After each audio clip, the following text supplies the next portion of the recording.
दोस्तों कैसे हो आप।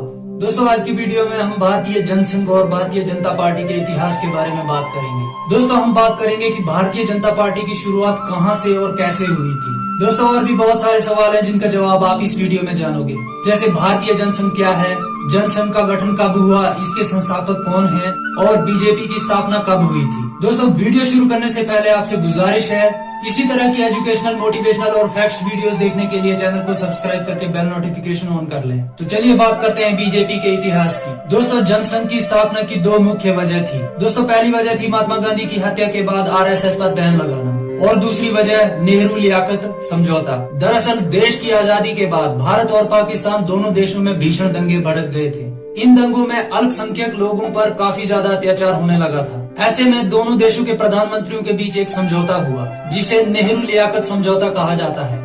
इस समझौते में फैसला लिया गया कि दोनों देश अल्पसंख्यक आयोग गठित करेंगे। उस समय की नेहरू सरकार में उद्योग मंत्री श्यामा प्रसाद मुखर्जी ने इस समझौते को मुस्लिम तुष्टीकरण बताते हुए इस्तीफा दे दिया। इस्तीफा देने के बाद श्यामा प्रसाद मुखर्जी ने आरएसएस के दूसरे संघ चालक माधवराव गोलवलकर से मुलाकात की। दोस्तों इसी मुलाकात की वजह से ही भारतीय जनसंघ की नींव पड़ी। मई 1951 में जनसंघ को बनाने की प्रक्रिया शुरू हुई और 21 अक्टूबर 1951 को भारतीय जनसंघ की स्थापना हुई और श्यामा प्रसाद मुखर्जी इसके पहले अध्यक्ष बने। दोस्तों जनसंघ का गठन दिल्ली के एक कॉलेज के एक छोटे से कमरे में किया गया था। जनसंघ ने केसरिया झंडे को पार्टी के झंडे के रूप में स्वीकार किया और संघ को दीपक का निशान चुनाव चिन्ह के रूप में मिला। दोस्तों जनसंघ ने 1952 में पहला लोकसभा चुनाव लड़ा और 94 सीटों पर अपने उम्मीदवार उतारे। इनमें से केवल 3 ही उम्मीदवार श्यामा प्रसाद मुखर्जी, दुर्गाचरण बनर्जी और उमा शंकर त्रिवेदी ही चुनाव जीत सके। इसके बाद 1957 के लोकसभा चुनाव में जनसंघ ने 4 सीटों पर जीत दर्ज की।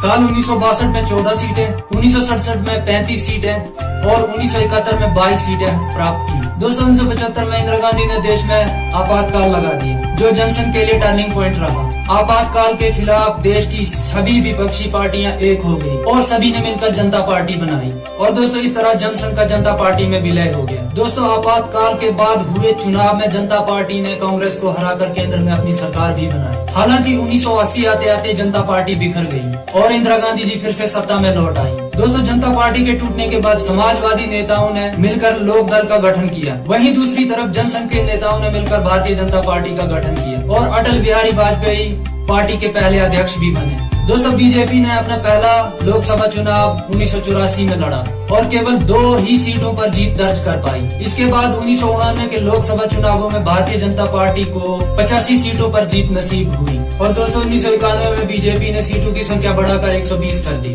और दोस्तों 1996 के लोकसभा चुनावों में बीजेपी को 161 सीटें मिली। 1998 में भाजपा को 182 सीटें मिली और 5 साल तक केंद्र में बीजेपी सत्ता में रही। इसके बाद 2004 में 138 सीटें और 2008 में 116 सीटें मिली और दोस्तों 2014 के लोकसभा चुनावों में भाजपा को 282 सीटें मिली और पूर्ण बहुमत के साथ भाजपा सत्ता में आ गई। 2019 में भी भाजपा ने 303 सीटें जीतकर पूर्ण बहुमत के साथ अपनी सरकार बनाई। तो दोस्तों ये था भाजपा का पूरा इतिहास। आई होप की जानकारी अच्छी लगी होगी, तो वीडियो को लाइक और शेयर जरूर करें और इसी तरह की एजुकेशनल, मोटिवेशनल और फैक्ट्स वीडियोस देखने के लिए चैनल को सब्सक्राइब करके बेल नोटिफिकेशन ऑन कर लें। आज की वीडियो में इतना ही, मिलते हैं अगली वीडियो में, तब तक के लिए जय हिंद।